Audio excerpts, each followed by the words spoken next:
Hi guys, welcome to my channel. Subscribe ചെയ്യാനും support ചെയ്യാനും ആരും മറക്കരുത്. അങ്ങനെ നമ്മൾ തലേ ദിവസം പറഞ്ഞു വെച്ചത് നിധിയും സുധീഷും സംസാരിച്ചുകൊണ്ടിരിക്കുമ്പോൾ സുനന്ദ അങ്ങോട്ട് വരുന്നതാണ്.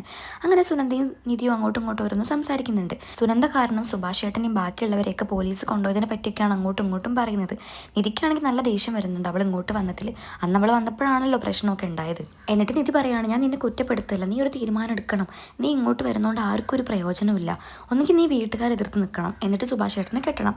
അല്ലെങ്കിൽ നീ വീട്ടുകാരെ ഇഷ്ടത്തിന് ഒരാളെ കല്യാണം കഴിക്കണം, സുഭാഷ് ഏട്ടനെ മറക്കണം. അത് കേട്ടപ്പോൾ അവൾ കൂടുതൽ കരയാണ്. അപ്പോൾ അവൾ പറയുന്നുണ്ട്, എനിക്ക് സുഭാഷ് ഏട്ടനില്ലാതെ ജീവിക്കാൻ പറ്റില്ല, എനിക്ക് സുഭാഷ് ഏട്ടനെ ഭയങ്കര ഇഷ്ടമാണ്, പക്ഷേ വീട്ടുകാരെ എനിക്ക് പേടിയാണെന്നൊക്കെ അവൾ പറയാണ്. അങ്ങനെ നിധി അവൾക്ക് കാര്യങ്ങൾ ക്ലിയർ ആയിട്ട് പറഞ്ഞു കൊടുക്കുന്നുണ്ട്. അത് കേട്ടപ്പോൾ സുഭാഷ് മനസ്സിലിങ്ങനെ പറയാണ്, ഈശ്വര എന്തൊരു ക്ലാരിറ്റിയാണ് ഇവൾ പറയുന്നതിന്, ഞാൻ ഇവളെ എങ്ങനെ വളച്ചെടുക്കും. എന്നിട്ടും നിധി സുനന്ദേനെ ഉപദേശിക്കുന്നുണ്ട് കേട്ടോ. അവളോട് പറയാണ്, നിനക്ക് സുഭാഷ് ഏട്ടനെ ഇഷ്ടമാണെങ്കിൽ നീ വീട്ടുകാരെ എതിർത്ത് നിൽക്കണം, അല്ലാതെ രണ്ട് തോണിലും കാലിടരുത്, അത് എല്ലാവർക്കും പ്രശ്നമാവുള്ളൂ. അപ്പോൾ സുനന്ദ വിഷമത്തോട് ചോദിക്കുകയാണ്, ഞാൻ ഇങ്ങോട്ട് വരാൻ പാടില്ലായിരുന്നല്ലേ. അത് കേട്ടപ്പോൾ നിധി പറയുന്നുണ്ട്, അങ്ങനെയല്ല, നീ ഒരു തീരുമാനം എടുക്കാതെ ഒരിക്കലും ഇങ്ങോട്ട് വരരുത്, അത് എല്ലാവരും വിഷമിപ്പിക്കില്ലേ, സുഭാഷ് ഏട്ടനും വിഷമാവില്ലേ. അത് കേട്ടപ്പോൾ കരഞ്ഞുകൊണ്ട് സുനന്ദ പോവാണ് വീട്ടിലേക്ക്. അങ്ങനെ നിധി അവിടെ നിന്ന് പോകുമ്പോൾ സുധീഷ് മനസ്സിലാലോചിക്കുകയാണ്, ഈ വീടിനോട് ഇത്രയും ഇഷ്ടമുള്ള നിന്നെ ഞാൻ എങ്ങനെ വിട്ട് കളയും, ഒരിക്കലുമില്ല, നിന്നെ ഞാൻ എന്തെങ്കിലും അടച്ചെടുക്കും എന്നൊക്കെ അവൻ ഇങ്ങനെ മനസ്സിൽ പറയാണ്. പിന്നീട് കാണിക്കുന്നത് രാത്രി ആയിട്ടുണ്ട്. അപ്പോൾ രാത്രി സുധീഷ് ബൈക്ക് സൈഡാക്കിയിട്ട് ഒരാളെ വെയിറ്റ് ചെയ്യുന്നതാണ് കേട്ടോ. സുധീഷ് വെയിറ്റ് ചെയ്തിരുന്ന ആൾ പോലീസായിരുന്നു കേട്ടോ. കാരണം അന്ന് അവരുടെ കല്യാണത്തിൻ്റെ സമയത്ത് അവരെ ഹെൽപ്പ് ചെയ്ത പോലീസ്. അങ്ങനെ ആ പോലീസ് വന്നപ്പം അവൻ ആ പോലീസിനെ കുറച്ച് പൊക്കിയടിക്കുന്നുണ്ട്. അപ്പോൾ പോലീസ് പറയാണ്, തള്ളലൊക്കെ നിർത്ത് കേട്ടോ, ഞാൻ ഇങ്ങോട്ട് വരാൻ നിൽക്കുമ്പോഴാണ് എൻ്റെ വൈഫിൻ്റെ ഫോൺ കേടുവന്നത്. അപ്പോൾ നിൻ്റെ പ്രശ്നം പരിഹരിക്കുകയും ചെയ്യാം, എൻ്റെ വൈഫിൻ്റെ ഫോൺ നിന്നെ കൊണ്ട് പേടിപ്പിക്കുകയും ചെയ്യും. അത് കേട്ടപ്പോൾ സുധീഷ് സാറേ എന്ന് പറയുന്നുണ്ട്. കാരണം അതൊക്കെ അവനെ കൊണ്ട് കൂട്ടിയേ കൂടില്ലല്ലോ. എന്നാലും പോട്ടെ, അവന് നിധിയാണല്ലോ വലുത്. അപ്പോൾ സാറ് ചോദിക്കുന്നുണ്ട്, എന്താ പ്രശ്നം, അവളുടെ വീട്ടുകാർ പ്രശ്നം ഉണ്ടാക്കിയോ. അപ്പോൾ അവൻ പറയുന്നുണ്ട്, അല്ല സാർ, അതൊന്നുമല്ല പ്രശ്നം, അവളുടെ ഏടത്തിയും അമ്മയൊക്കെ വിളിച്ച് മാറി മാറി അവളെ ബ്രെയിൻ വാഷ് ചെയ്തുകൊണ്ടിരിക്കുകയാണ്, അവൾ കരച്ചിലാണ് എന്നൊക്കെ അവൻ കള്ളത്തരം പറയുന്നുണ്ട് കേട്ടോ സാറിനോട്. സാർ, അവർ കാരണം ഇപ്പോൾ ഡിവോഴ്സിൻ്റെ വക്കിലാണ് ഞങ്ങൾ നിൽക്കുന്നത്. അത് കേട്ടപ്പോൾ സാറ് എന്ന് ചോദിക്കുക കേട്ടോ. അപ്പോൾ അവൻ പറയുന്നുണ്ട്, സാർ ഫുൾ ടൈം അവർ വിളിക്കുകയാണ്, അവർ ശ്വാസം മുട്ടി ചാവുന്നൊക്കെയാണ് പറയുന്നത്, കരഞ്ഞ്. ഇത് കേട്ടിട്ട് അവൾക്ക് ആകെ ടെൻഷൻ. അപ്പോൾ അവൾ പറയണം, ആർക്കും സന്തോഷമില്ലെങ്കിൽ നമ്മൾ ഡിവോഴ്സ് ആവുന്നില്ല നല്ലതെന്ന്. അപ്പോൾ സാറ് ചോദിക്കുക കേട്ടോ അവനോട്, പോലീസ് സ്റ്റേഷനിൽ അവൾ പറഞ്ഞതല്ലേ നിൻ്റെ കൂടെയാണ് വരുന്നതെന്ന്, അപ്പോൾ നിങ്ങൾ ഇത്രയും സ്നേഹത്തിലായിട്ട് പിന്നെ എങ്ങനെയാണ് അവൾ ഡിവോഴ്സിനെ പറ്റി ചിന്തിക്കുക. സാർ, അവൾ അത്രത്തോളം ബ്രെയിൻ വാഷ് ചെയ്തുകൊണ്ടിരിക്കുകയാണ്, ഞങ്ങളിപ്പോൾ വക്കീലിനെയൊക്കെ കണ്ടിട്ടാണ് വരുന്നത്.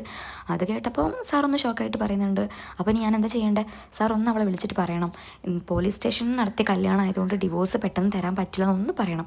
അത് കേട്ടപ്പോൾ സാർ പറയുന്നുണ്ട്, എടാ അതൊക്കെ നിയമം വിട്ടുള്ള കളിയാണ് കേട്ടോ, ആരെങ്കിലും അറിഞ്ഞാൽ പ്രശ്നമാവും, ആ വക്കീൽ അറിഞ്ഞാൽ പ്രശ്നമാവും, വക്കീൽ അറിയാൻ നോക്കണം സാർ, അതൊക്കെ ഞാൻ നോക്കിക്കോളാം സാർ, എങ്ങനെയെങ്കിലും ഒന്ന് വിളിച്ച് പറയും സാർ, ഒരു അച്ഛൻ്റെ സ്ഥാനത്ത് നിന്ന് കല്യാണം നടത്തി തന്നതല്ലേ, അപ്പോൾ ഞങ്ങളെ ഡിവോഴ്സ് ചെയ്യാൻ അനുവദിക്കില്ല സാർ. അങ്ങനെയൊക്കെ പറഞ്ഞിട്ട് സാർ അപ്പം പിന്നെയും കള്ളത്തരങ്ങളൊക്കെ പറഞ്ഞ് ഇങ്ങനെ ബ്രെയിൻ വാഷ് ചെയ്തുകൊണ്ടിരിക്കുകയാണ് കേട്ടോ. ഒടുവിൽ സാറ് സമ്മതിക്കുകയാണ്. എന്നിട്ട് പറയുന്നുണ്ട്, ഫ്രണ്ടിലും ബാക്കിലും ക്യാമറ ഉള്ള ഫോൺ നീ കൊണ്ടുവന്നിരണമെന്ന്. അങ്ങനെ സാറ് പോയി. അപ്പോൾ അവൻ ആ ഫോൺ ഇനി എവിടെ നിന്ന് ഒപ്പിക്കുന്നുള്ള ചിന്തയിലാണ് കേട്ടോ നിൽക്കുന്നത്. പിന്നീട് കാണിക്കുന്നത് നിധി ഉമ്മറത്ത് ഒറ്റയ്ക്ക് ഇരുന്ന് ഇങ്ങനെ ആലോചിക്കുന്നതാണ് കേട്ടോ. അപ്പോൾ അവൾ വീണ്ടും ചിന്തിക്കുകയാണ്, ID പ്രൂഫ് ഒന്നുമില്ലാതെ എങ്ങനെ എൻ്റെ കല്യാണം നടന്നു, രജിസ്റ്റർ മാരേജ് ചെയ്യാൻ പ്രൂഫ്സൊക്കെ വേണമല്ലോ. എന്നിട്ട് അവൾ സാന്ദ്രനെ വിളിക്കുകയാണ്. കോൾ എടുത്തപ്പോൾ തന്നെ സാന്ദ്ര ചോദിക്കുന്നുണ്ട്, പെറ്റീഷൻ ഫയൽ ചെയ്തോ, എന്തായി എന്നൊക്കെ.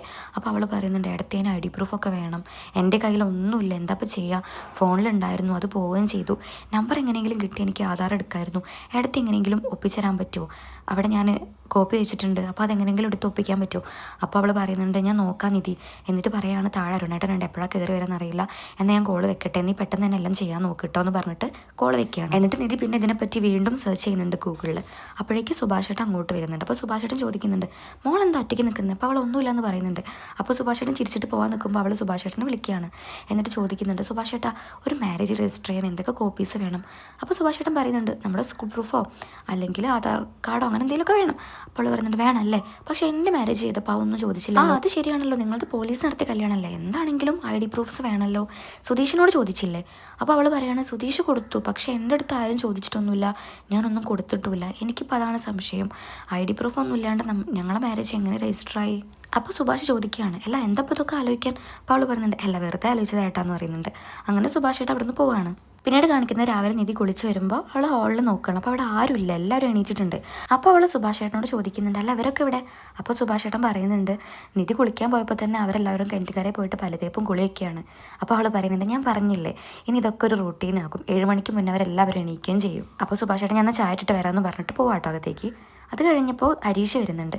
അരീഷ് വന്ന പാടെ തന്നെ സ്വാമി ഫോട്ടോൻ്റെ അടുത്ത് വിളക്ക് കത്തിക്കുന്നുണ്ട്, ചന്ദനത്തിരി കത്തിച്ച് പൂജിക്കുന്നുണ്ട്. കൂടെ തന്നെ അവനൊരു ഭക്തിഗാനം റിപ്ലൈ ചെയ്യുന്നുണ്ട്. എന്നിട്ട് പ്രാർത്ഥിച്ചിട്ട് നിധിനെ നോക്കുകയാണ്. ഇതെല്ലാം കണ്ടു നിന്ന നിധി ഭയങ്കര ഹാപ്പിയാണ് കേട്ടോ. അങ്ങനെ ഹരീഷ് പാട്ട് പ്ലേ ചെയ്യുന്നുണ്ട് ഫോണിൽ, ഭക്തിഗാനം. അങ്ങനെ നിധീനെ അവൻ നോക്കിയിട്ട് അത് ഓഫാക്കണം കേട്ടോ. ഇനിയിപ്പോൾ നിധിക്കത് ഇഷ്ടപ്പെട്ടില്ലെങ്കിലോ. അപ്പോൾ നിധി പറയുന്നുണ്ട് എന്തിനാ അത് സ്റ്റോപ്പ് ചെയ്തേ, അതിട്ടോ.